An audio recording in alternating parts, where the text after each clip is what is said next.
Hi, I'm Quinn Lemley with Secrets of the Stage. This is the place where we pull back the curtains and we delve into the creative process.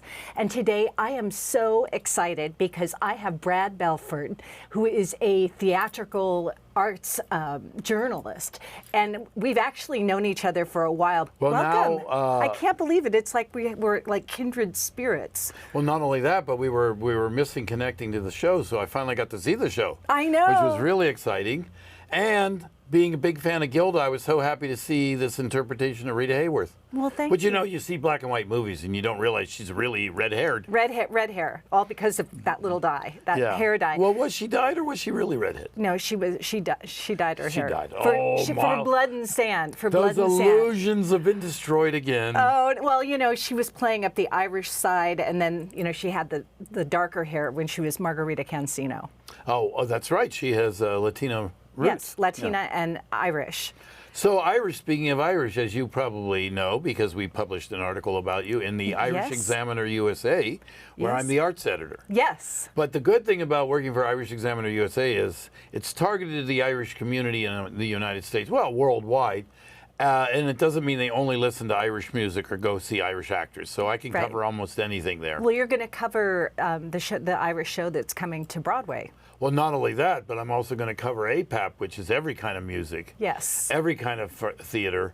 And a few discoveries in between. I had a great time seeing the Tibetan, no, not Tibetan, they were wait a minute, Brad. Mongolians. Our audiences might not know what APAP is. It's the Association of Performing Arts Professionals. And this happens every year. Yes. In the Hilton Hotel, and the idea is to bring art spaces wherever you live, however you go out, and all the art space organizers, promoters, bookers come to this artists, musicians. And the other side is all the artists, musicians. And what's great about it is you have to pay to go to do the panels and to do the exhibition room, but you can come see the showcases without having to pay. And so a lot of people get to see artists that they never would see otherwise. Right. It's you get a cornucopia of arts. Well, one of the interesting things was there was a magic show, but it was a rock magic show. So whose rock was it? No, I don't know if he some of the music he wrote, some of the music he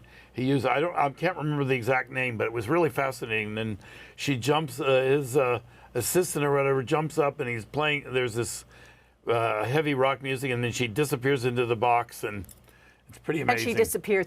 So, Brad, you're a fellow Midwesterner like me. From Cincinnati, Ohio. Well, we're Ohio. You're Indiana. No, we're Indiana. We wander Indiana. Come on, we're Ohioans. Anyhow, so I grew up in Cincinnati, Ohio, but my roots are in northern Ohio, Cleveland and Youngstown. Cleveland has a big Columbus has a big music scene. No, it's Cleveland. Cleveland it's Cleveland? is the big music scene. Don't you remember Cleveland Rocks? You know, and there's a whole song called Cleveland Rocks. I can't remember who wrote it. I just know why, oh, why, oh, why, oh, why did I leave Ohio? Oh, well, that part I can't comment on. Right. But yeah, no, Cleveland was always known. Cincinnati, where I'm from, had the more Jimmy Buffett type of bands, and you'd go to Cleveland to go see David Bowie. Right. Or you'd go to Cleveland to see Roxy Music, because I was really into the I have a David Bowie show, Rebel, know. The Many Lives of David Bowie. I can't wait to see it. I'm going to see how you interpret Bowie. That was my directorial debut. Was it really? Yeah, it was fun. I have 3 different Bowies, so you have 3 different worlds going on: Ziggy, the Thin White Duke, and the iconic Bowie. Well, what did you think of the Bowie movie? That was the recent Bowie movie. I loved it. I took Alea. Paul and I took our little dog. She loved it. She's a Bowie fan. Oh. Yes. So you got to give her spiky hair or something. I know. I'll have to punk dye her her out. hair red or something. Orange. Orange, right? So tell me, how did it, now you have been covering arts and entertainment, music, theater, film. Well, like I say, you came out of the womb virtually. Actually, we do have with a magazine at 9. No, I had a magazine when I was 12 or 13. I did a fanzine because I discovered science fiction and science fiction fandom in the mid 60s. Science fiction fandom, is that a term? Well, all comic book cons. All the cons you've ever heard, it all emanated from science fiction. There was in the 30s and 40s people that were science fiction fans, and they formed clubs and organizations, and that eventually spread across the country and the world. And so that from that emanated the first Comic-Cons. Oh, so I now be we part think of the Comic-Con. Comic-Cons as part of the big media, but in reality, Comic-Cons came out of this hardcore fans that teachers and fellow students that like, I don't know, football or whatever, thought were weirdos, and then they become superheroes. now they all want to be superheroes and go to Comic-Cons themselves. Yeah, I want to. I want to be Super Quinn. Well, you can be Super Quinn. You could come as David Bowie. No, I just want to be Quinn. Well, that's a costume. That's a character enough. I'm telling you. Thank you. In fact, Rita Hayworth, that would be perfectly appropriate to come as Rita Hayworth. Well, maybe I'll come to I thought that was quite a stunning outfit you had on. You had actually several stunning outfits. Thank you. We do 5 on-stage costume changes. I didn't realize that. Yes, Oh, yes. I Mr. wasn't Wendell keeping count. Goings. He does all my gowns. He did my gowns for Burlesque to Broadway too. A lot of sequins, feathers, and fans. Well, we're going to have to develop your science fiction. You're going to show or something. I know. But in any case, what I find is exciting about APAP, which we started out talking about, is the broad range of music, especially international music, that's becoming part and parcel of the entertainment scene in a way that has never been before. I think post-pandemic, I find also a lot more people are trying to keep alive older music. I mean, as you are doing, as you are doing with Rita Hayworth, there were other people that were doing it. I saw one show they were doing doo-wop, and in fact, one company had a doo-wop, a country, rock women, and rock men, and it was really pretty cool. As a journalist, how do the artists or the producers get your attention to come? Well, you know, it's so hard. It is tough nowadays because there's so much noise out there. Well, the good Not news, noise, good noise, music. well, the good and news theater. and the bad news is that because the job situation is changing, where they're trying to make so many people redundant, the thing that people are turning to is finally tapping into their artistic and creative sides. Thank goodness, we need that. Which is good because it makes people a lot more attuned to seeing other people doing their creative and artistic sides. So what I found was that a lot more people are exploring that, writing their own material. I found one guy, he did a show about having Alzheimer's. I mean, he could still remember the show, though. He did have to keep notes. But no, in all reality, no, he was doing a show based on he called it Dementia Man. Well, And didn't who's the country singer?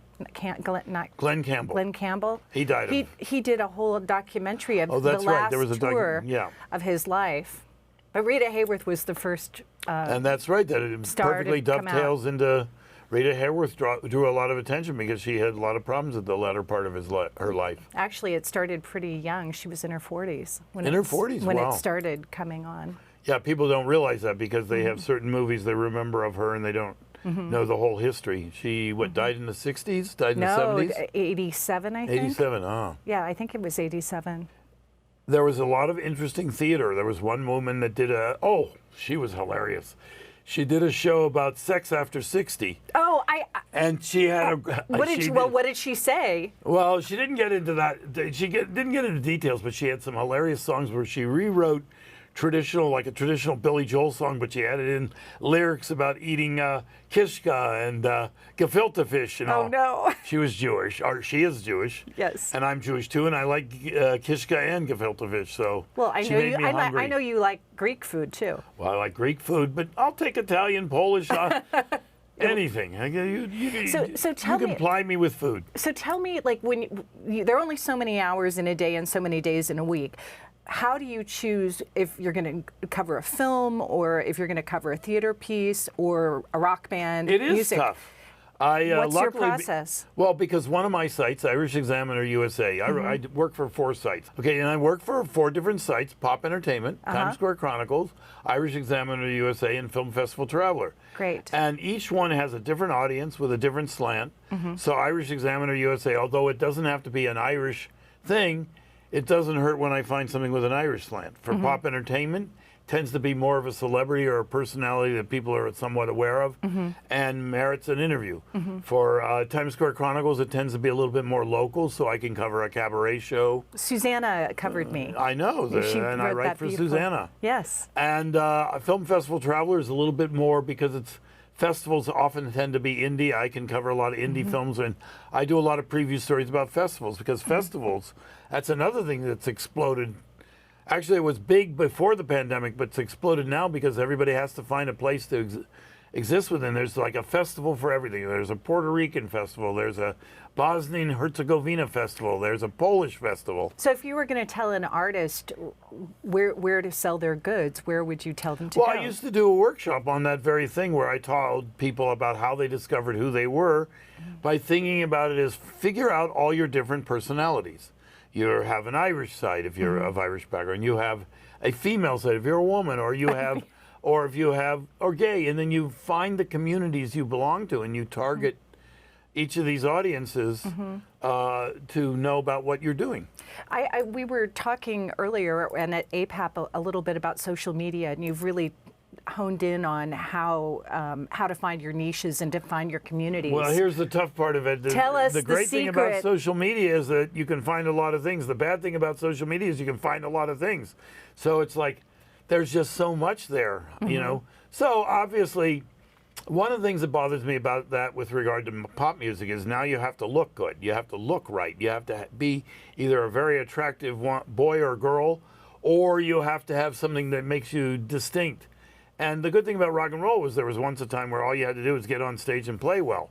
Now you have to do all this other stuff. Well, I mean, like Queen and Bowie, I mean, they glammed it out, They right? did, but not all artists did. I mean, Kiss, you know, think when you of think of Kiss. Blues Traveler, you didn't think of him as being particularly beautiful. No. You know, I mean, do you think of, do you know who Jelly Roll is? Yes. Okay, Jelly Roll is this hot new country artist who was a hip hop artist. He's a big boy, you might say, but he's managed to make it into a stylistic thing for his purposes. We are seeing more diversity in terms of body shapes and images Well, there and is so that. on. There is that. That's really exciting, I think. Yeah, and that's another way you can decide whether somebody's interesting or not. They look really interesting, and you want to know what the music sounds like. Does the music match the look?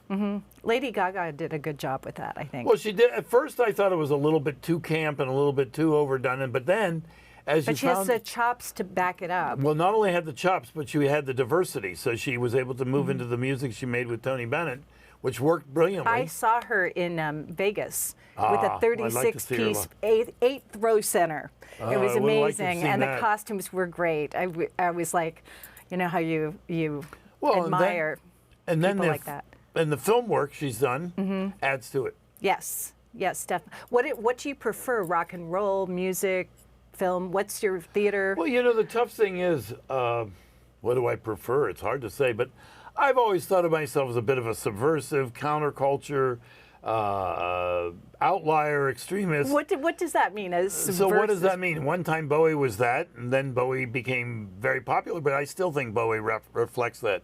Or The Cure reflects that. Or, let's see, in a funny way, I like Queen's music, and I like Queen, but they don't hit me in a real deeply thought out conceptual relating to literature and film, whereas Bowie and The Cure, Robert Smith of The Cure, they have a knowledge and an insight that they lend to their music. On the other hand, speaking of Queen, I got to cover the Queen, Bohemian Rhapsody, and I got to interview the director, and that was a great. Well, my opportunity. original artist in Ultimate Queen Celebration, Mark Martel, was the voice of Freddie Mercury for Ramsey, the parts where he didn't sing. Oh, really? Yes, and so Ultimate Wow. Queen Celebration that I am doing now, we're touring. I have two artists that are endorsed by Queen, Meg Ayesa and Yvonne Pedneau. And so we're going to be. Oh, that's great. We'll be at the Egg in Albany on the 11th of May. You should come. And Well, then that's start another touring. thing. That's another thing that you discover at APAP is how many venues there are around the country and opportunities to showcase your work. And why people come to APAP is they wouldn't be able to get to all these spaces on their own, Right. but they're able to discover it this way. Well, they get a little taste of it in the showcases. Yeah. And mean, but I'm saying Yeah. I didn't even know how many places out in South Carolina and Alabama. Oh my God, Brad, for the past 8 years, I've been out in secondary, tertiary, and primary markets. It's incredible. Every theater that I go into, it feels like a church to me, or a synagogue, I guess, for you, or a temple. Well, one of the things that I've been developing is a show built around the photographs that I took in the 80s. I did Polaroids. and a lot of the interviews that I did. And I want to create a show that got to. where we play excerpts of the interviews. Eventually, I'd like to make it into a kind of a animated documentary. Oh, that would be great. Docu-series. But the thing I discovered, I got to go out to Green Bay, Wisconsin, and Yes. it's great when you go We out to played Green Bay. You did? Yes. Where did you several play? times. The big theater. The big I don't know theater what there. the big theater was, but we played did one of the play big Queen theaters there. And I bet I know which one. I'll think of it. It's older. It's an older It's the older. theater. It's exactly the place where I was. Oh, okay. On Broadway. I think it's on Broadway Yes, in the yes, hip. yes, That's yes. the hip district. Yes. And you don't know about these places. You live in New York. You're a little isolated. You think if it isn't on Well, the you- ABC or NBC, No. but there. And I had people wanting to do selfies with me because I was doing a talk about my photograph. That's wonderful. Yeah, it was a really interesting, eye-opening experience. I'm hoping to Oh, do my more like goodness. that.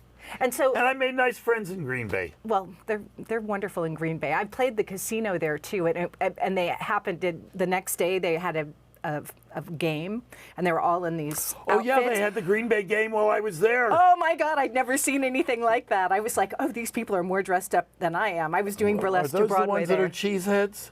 Is that no, Green Bay? they paint their faces. Oh, I think the that, but colors. but I did eat cheese curds, I did too. which is famous in Wisconsin. I know. I didn't. I'm from Indiana, and we never had them. But we did have Cincinnati chili. Did you have Cincinnati chili? No, where you were? I'm gonna have to have it. Oh, that's something. If I ever do go into Cincinnati, that's the first thing I do is order Cincinnati chili. See, I used to always go to the Masonette with my parents. Oh, I but- love the Masonette. When I left I know. Cincinnati to come to New York, my editor at the daily newspaper brought me for dinner there. I remember know. that was a big deal because I had never eaten such an It expensive was so meal. beautiful. I know. That was like the staple growing Now up. I'm spoiled. I've had my You've had your share, like here in New York. Sinatra says. So, do you have a process when? I love the interview you did with me. That was so much fun, and we kind of did it in 3 steps.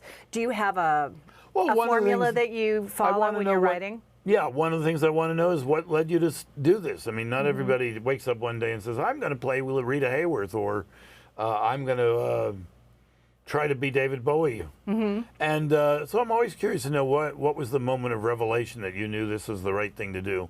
I don't play David Bowie. No. I just direct it. I got it. I didn't produce it. But you're in the right direction. You got the right hair color. That's true. But That's in true. case, For the Ziggy. Actually, he didn't keep that hair color forever. No, he was just Ziggy. for But that. but I find first I look into what is the motivation, and then I always ask people, what's the tipping point? When was it that you knew this was something you wanted to really do? And then it's interesting to know when people kind of formulate the idea, when they know they have the idea. It's not only that they want to do this in general, but when they have the idea of what they're covering, and whether it's they're doing your show or they're doing something that's based on an Irish myth or whatever. I was talking to a director, playwright, about his show that Oh, was for the dealing- one that's going to come to New York? No. Something a guy I went and I got invited to see his play, and it was based on Irish myth. And how did he get Wow. exposed to that? And why did he feel passionate enough about that? Yes, he had Irish background, but that isn't necessarily, And then but it's interesting having this focus on from time to time on the Irish community. It's like I'm stepping into an alien world. It's like going into Star Trek. But do you have any Irish in you? No Irish in me. I wasn't But feeling funny Irish. thing is, I'm not as excited about exploring Jewish experiences as I am Irish or Polish or wow. French or whatever, because it's like those are totally alien. So anything I do on that, I'm learning something. Oh, well, see, that's me in New York learning the Jewish experience. I love Well, it. every time I cover something, I'd like to think I'm going to learn something new about one thing or another. Like through the Rita Hayworth show, I'm learning about Rita Hayworth in a way that I didn't. I have to go back in and look at Gilda again, I know. which was I've always seen the Gilda movie so that many made times. its mark on me, because Well, it's so beautiful and double entendre and twisted and it's iconic. It's not. iconic. It's not a happy-go-lucky kind of what you think of as a '50s Doris Day type of. 1946. I know, but yeah. I'm saying Doris Day kind of thing you think of as happy and go lucky, and this is not like that. Yeah. Yes. And you don't realize there were a lot of these kind of movies that showed this dark side. I mean, obviously, well, film Mildred noir. Pierce is one of those. Oh, Mother, not those pies. Yeah, I remember. I think she had Irish background. As a matter of fact, not Mildred Joan Pierce. I mean Crawford? Joan Crawford. Oh, perhaps. I don't know. I've read about Joan Crawford, but I don't remember her roots. Well, there's definitely a lot of artists, a lot of actors from the 40s and 30s and 40s who have Irish background that are worth. I actually got to interview Maureen O'Hara.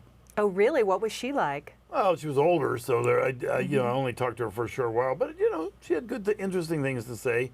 I'd have to go. It was in the piece was I think in Irish Examiner USA or Irish Connections, the magazine that I worked for, that my publisher did before this. Well, tell our viewers where they can. Well, I have 4 different sites I appear on: Irish Examiner USA, Pop Entertainment, Times Square Chronicles, and Film Festival Traveler. And as I said earlier, each one has its own unique audience, and it's great because I know when I do one story and it runs through the different demographics. Well, no, the different spaces that there's a chance for me to reach a wholly different audience. And do you have a website that people can, or how can Well, people right get now, in touch with you? one of the things I am developing my own sites, and all I send people to is brad.balfour, Balfour. Great. Not Balford, not Balfour.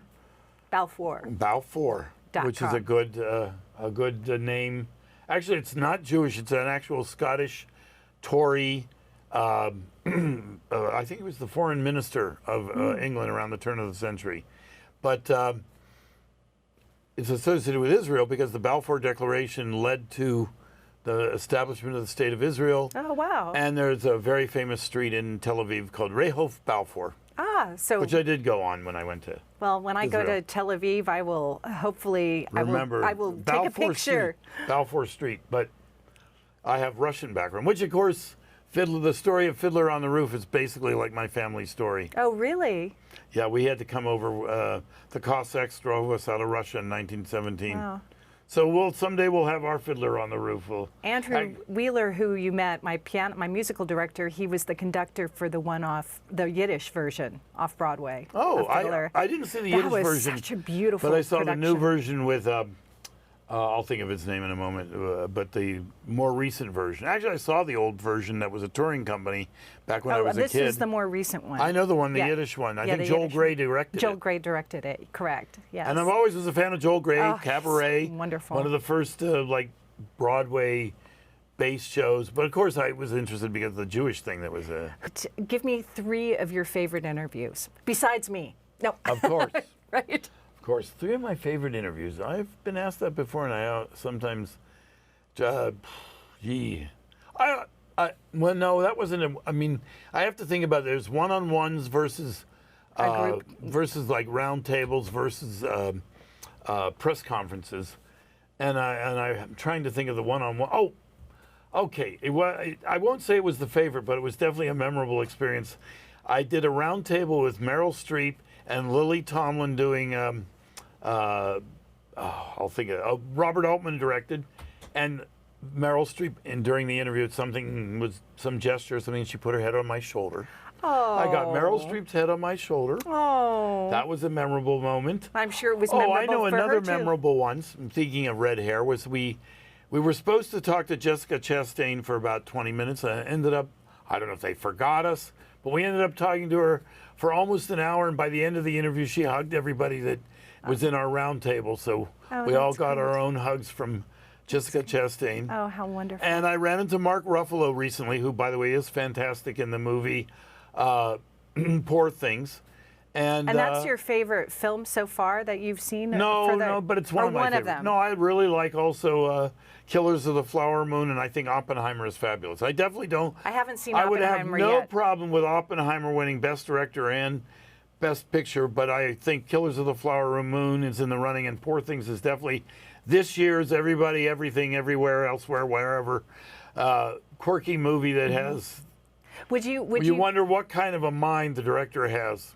Well, I'm going to definitely check those out. And I also thought she was great in that movie. Oh. Emma Stone.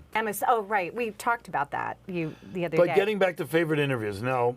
Well, I've had a memorable interview. I wrote a memorable piece with George Clooney, and I must admit, I wrote a piece. Is he charming and fabulous? He is, sadly, I have to admit, he is charming. He's one of my favorite actors. He truly is charming. And directors and people. But I have a reason for being susceptible. I come from Cincinnati, and his father was a famous broadcaster in Cincinnati, and I knew his father, so I had a little extra. But is he like his dad? They were both charming, yeah. Now, I did an interview with I didn't do an interview. I did a press conference with Robert De Niro, and I got one little thing wrong, but I am glad to say, since it appeared on the Huffington Post, that the publicist paid enough attention to me that he actually contacted me and said, would you mind fixing this? And I did fix it.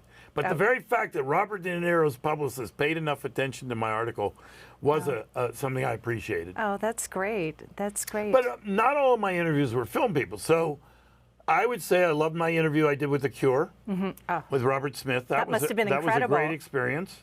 I also interviewed George Michael, and I was one of the very few people that interviewed George Michael for the Faith album. And that was a long interview. Why were you one of the only people? I had done it for a fashion magazine called In Fashion. I remember In Fashion. And the fashion magazine had some issue with the photographs. So while they were hemming and hawing about the story, Spin reached out to me and asked me if I would do the story for them. So that was that got me into Spin. And then I did the Cure cover story. And then I've had a few good. I interviewed Paul McCartney. Oh. I just got his book, the book about his lyrics, and I interviewed James Brown. Here's the one for you. I interviewed Bob Marley. Wow. Man. All you had to do was walk into the room. You were stoned. Oh my goodness. I walked out of the room stoned. I thought I understood everything he said. The next day, I listened to the tape, and I had to get a translator for his Rastafarian accent. Oh my goodness. But it was quite the experience interviewing Bob Marley. I'm sure. Oh, but the peak. And we can end on this if we have to end. I don't want to leave, but I know. You got to kick me out. So my best experience, I think, was doing Mick Jagger, Ron Wood, and the ultimate Keith Richards. I did an interview with all three of them, although not together. Jagger was separate, and then he did Ron Wood and Keith Richards. And then Ron Wood left, and I got a chance to chat with Keith Richards. Well, maybe all on his own. I can have you back on the show, and you can play some of these little clips and tell some of the stories. Brad, it is so great to have you on the show. I'm so excited that you're here. Well, I appreciate it. And thank you for the article and just for being at APAP with all of us and making it sparkle. Well, don't forget, go to Instagram, brad.balfour, and follow me. I'm Quinn Lemley with Secrets of the Stage. We air the first Sunday of every month at 7:30 Eastern Standard Time on MNN.org, Channel 4. Or you can come and see me at QuinnLemley.com. Subscribe to my world. I'd love to let you know when I'm playing concerts and doing appearances and speaking and singing. So also join me on Instagram at Quinn Lemley. Until next time, I'm with Secrets of the Stage.